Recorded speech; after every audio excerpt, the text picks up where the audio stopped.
everybody, Miss Molly here for today's edition of First Chapter Friday. So today we are reading The House in Poplar Wood, which is our book, and this is by Kathryn Ormsbee. So let's get reading. As always, when we are reading these books, if you like the sound of them and you'd like to finish them, stop by, give us a call. We'll make sure to put it aside for you, or if you'd like another recommendation, let us know. All right, here we go. Prologue. It was an ordinary day at Poplar House. It began, as most ordinary days do, with breakfast. Felix Vickery fixed himself porridge, with neither sugar nor butter to flavor the oats. Lee Vickery ate his mother's fresh fried country ham and a mug of hot apple cider on the side. Then, as on all ordinary days, the two brothers saw to their morning chores. Felix fetched the brass pot from its perch and fixed it with water from the tap. He placed it on the stove and switched on the gas flame. Lee trudged to the canning room, opening the door with a skeleton key. There were jars there to be labeled and put away. The water boiled and Felix was ready. In went 5 rosemary sprigs, followed by the juice of 2 lemons and half a lime. He stirred the broth well with a wooden spoon. "Felix," his father called from down the hall. 5 more minutes, Felix called. Broths took time to brew. It was one thing to prescribe them, and another to bring them to life. "Lee," his mother called from the parlor. Lee was finishing his work on the last of the jars, a green ribbon knotted with a tidy bow. "Nearly done," he said, scribbling a date and category on the label. His mother often reminded him that it was easier to write these labels before attaching them to their jars. Lee often forgot. Today, the label read, "Remember." There were far fewer remembers than forgets.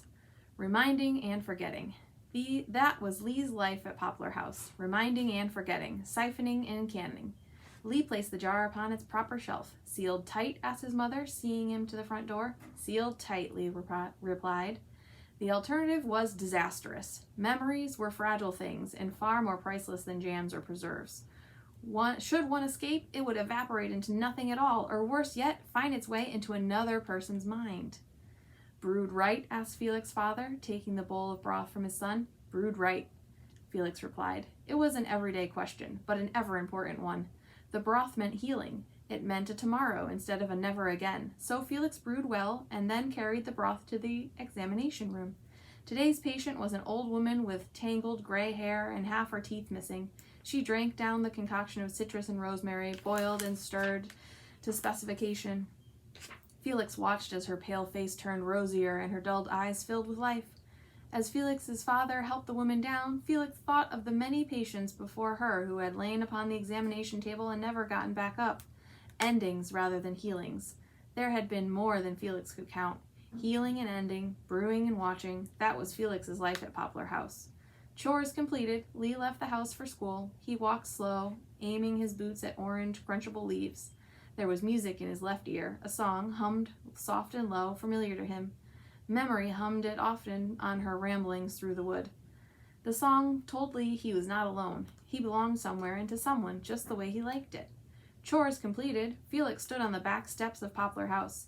He watched at a distance, taking in the scene by halves. Through his left eye, he saw his father, and through his right, he saw only a gentleman dressed in black.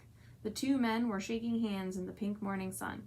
The handshake told Felix he would never be alone. He belonged somewhere, to someone, whether he liked it or not. So, that's the prologue of The House in Poplar Wood. If you think this book sounds interesting and you'd like to finish it, give us a call or stop by. And until next time, have a great rest of your day.